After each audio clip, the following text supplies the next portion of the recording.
जय जय रामकृष्ण हरी.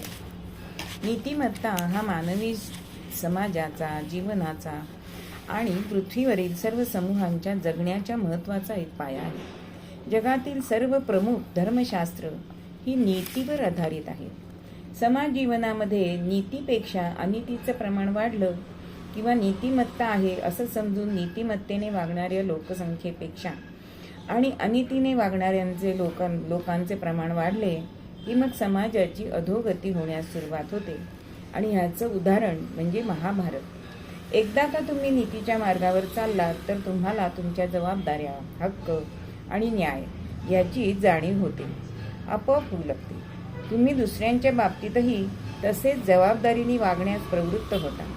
नीतीने वागणारा समाज निर्माण होणे यासाठी कुटुंब व्यवस्था अत्यंत महत्त्वाची ठरते.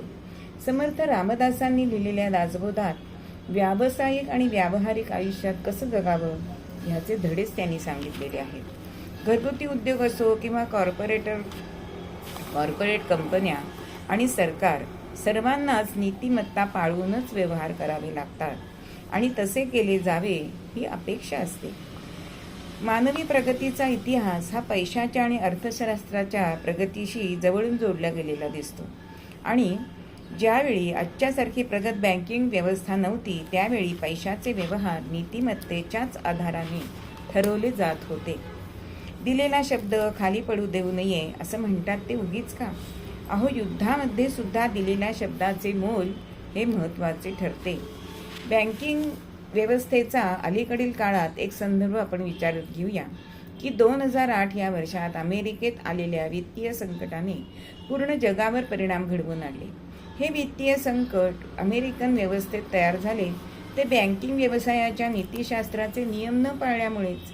आपल्याकडे असलेली पैशाची संसाधने, असलेली सत्ता दुसऱ्याकडील संसाधने ओरबाडून घेण्याची साठीच आहेत असे मानणे हे अगदी नीतिमत्तेच्या विरोधात आहे. नैतिकता आणि नीतिमत्ता ह्या दोन्ही हातात हात घालून चालणाऱ्या गुणात्मक गोष्टी आहेत.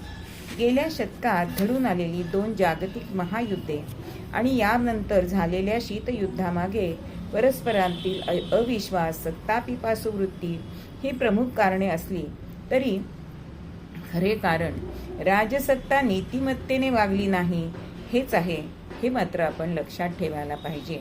आणि म्हणून नीतिमत्ता आणि नैतिकता ह्यांनीच आपण वागायला पाहिजे, हेच आपल्या जीवनाचं मर्म आहे. जय जय रामकृष्ण हरी.